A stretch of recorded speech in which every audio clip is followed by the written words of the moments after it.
आज हम बात कर रहे हैं विवाह के बंधन के बारे में।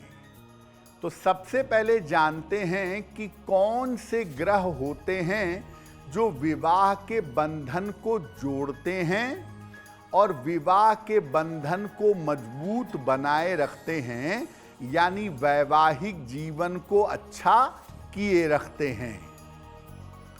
देखिए, विवाह के लिए मुख्य रूप से दो ग्रह जिम्मेदार माने जाते हैं। दोनों आचार्य हैं।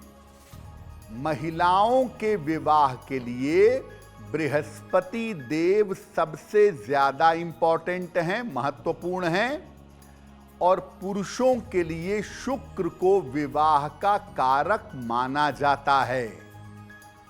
कुल मिलाकर अगर हम देखें, स्त्री हो या पुरुष हो, उसके वैवाहिक जीवन पर सबसे ज्यादा असर शुक्र डालता है।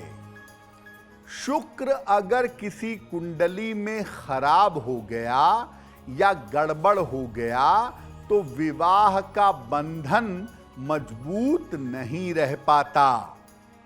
लेकिन अगर देवगुरु बृहस्पति ठीक हैं, कहीं से कुंडली को अच्छी तरह प्रभावित कर रहे हैं, तो किसी न किसी तरह से विवाह का बंधन जुड़ा रहता है। यानी विवाह का बंधन जोड़ने में भी बृहस्पति और शुक्र की भूमिका होती है, और विवाह के बंधन को मजबूत बनाए रखने में भी ज्यादातर बृहस्पति और शुक्र की भूमिका होती है।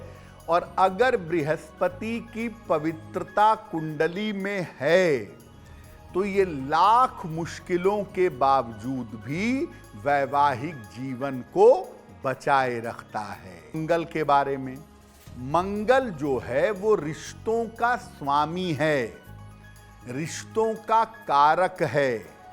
इसके खराब होने पर रिश्तों में समस्या आ जाती है, और मंगल अगर खराब हुआ तो ये विवाह तो तोड़ता ही है। बेवजह की मुकदमेबाजी और झगड़े झंझट शुरू हो जाते हैं। राहु अगर विवाह तोड़ता है तो राहु की वजह से अनावश्यक कारणों से विवाह टूटता है, जिसका कोई सर पैर ना हो, बेवजह के शादी टूटती है। अक्सर शक की वजह से, वहम की वजह से विवाह तोड़ता है राहु। शनि के कारण जब विवाह टूटता है तो काफी लंबे समय के बाद रिश्ते टूटते हैं। शादी के 15 साल बाद, 25 साल बाद रिश्ते टूट जाते हैं। और शनि रिश्ते जब तोड़ता है तो उसमें शुरुआत से ही गड़बड़ी होती है, लेकिन धीरे धीरे धीरे धीरे झेलते हुए एक दिन ऐसी स्थिति आ जाती है कि 14, 15, 20 साल बाद रिश्ते टूट जाते हैं। अगर बृहस्पति कमजोर है तो ये भी विवाह तोड़ता है। ये अहंकार पैदा करता है, पति पत्नी के बीच में ईगो प्रॉब्लम ले आता है। दोनों एक दूसरे की बातों को नहीं समझते, दोनों एक दूसरे का सम्मान नहीं करते, और ईगो की वजह से शादी टूट जाती है। अगर शुक्र खराब हो जाए तो विवाह टूटता है एम्बिशंस की वजह से, महत्वाकांक्षा की वजह से। लड़की चाहती थी कि शादी के बाद मैं हवा में रहूं, बहुत बड़ा घर हो, बहुत पैसा हो, गाड़ी हो, झाम ताम हो, वो सब लड़की को नहीं मिलता। हाई एम्बिशंस टूटती है, शादी टूट जाती है। या लड़के की बड़ी एम्बिशन थी कि मुझे पत्नी बड़ी खूबसूरत मिलेगी, बहुत पैसा लेके आएगी, मेरा घर बदल जाएगा। ऐसा नहीं होता, अति महत्वाकांक्षा पूरी नहीं होती और शादी टूट जाती है।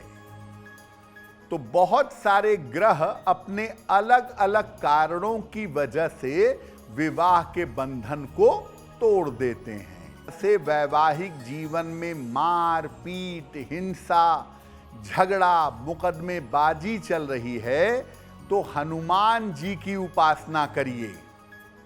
हर मंगलवार को शाम को हनुमान जी के सामने दीपक जला करके सुंदर कांड का पाठ करिए और मंगलवार को निर्धनों में हलवा पूड़ी या मिठाई बांटिए।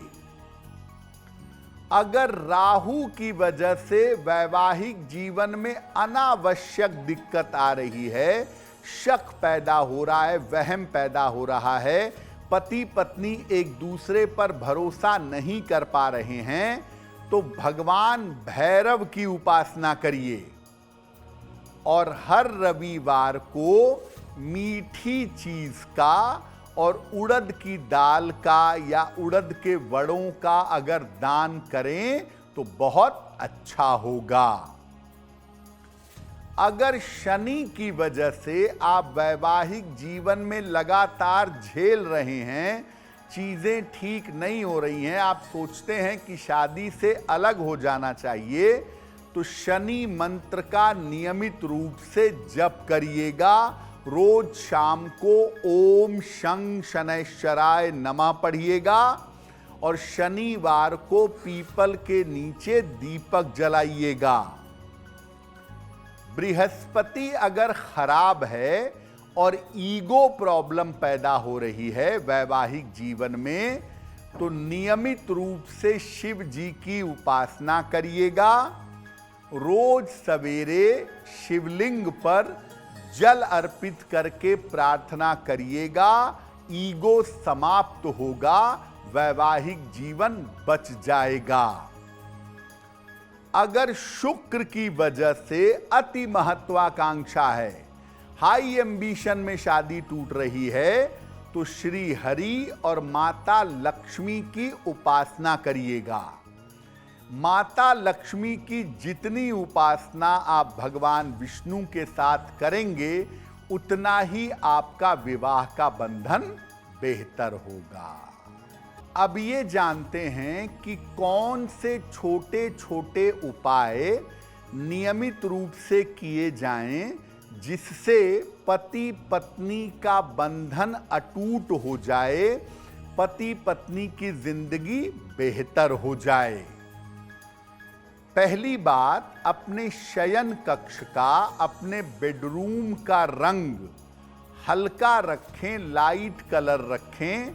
हल्का हरा रंग रखेंगे तो ज्यादा अच्छा होगा। पति पत्नी अपने बेडरूम में या तो ताजे फूल रखें या मल्टी कलर के अलग अलग रंगों के फूलों के चित्र लगाएं। जहां तक हो सके कमरे में लोहे का पलंग न रखें, लकड़ी के पलंग का प्रयोग करें। शुक्रवार को खीर बनाएं। शाम को पति पत्नी एक साथ या कोई एक भगवान शिव को इसका भोग लगाएं और साथ में खीर ग्रहण करें प्रसाद के रूप में। हर शनिवार को घर के मुख्य द्वार पर निकलते समय लेफ्ट साइड में सरसों के तेल का एक दीपक जलाएं, ताकि घर की नकारात्मकता दूर हो जाए। पूजा स्थान पर भगवान विष्णु और माता लक्ष्मी का चित्र लगाएं या उनकी प्रतिमा लगाएं और नियमित रूप से पीले फूलों से उनकी पूजा करें। ये छोटे छोटे काम अगर आप करना शुरू कर दें रेगुलरली, तो पति पत्नी के बीच में आपसी सामंजस्य अच्छा रहेगा, दोनों की समझ अच्छी रहेगी, दोनों का तालमेल बेहतर होगा और विवाह का बंधन मजबूत रहेगा। अगर आप मुझसे जुड़ करके अपनी समस्याओं का समाधान चाहते हैं और चाहते हैं कि आपकी समस्याओं को ज्योतिष के माध्यम से सुलझाया जाए, तो आप हमसे संपर्क कर सकते हैं, जुड़ सकते हैं एस्ट्रो तक पर।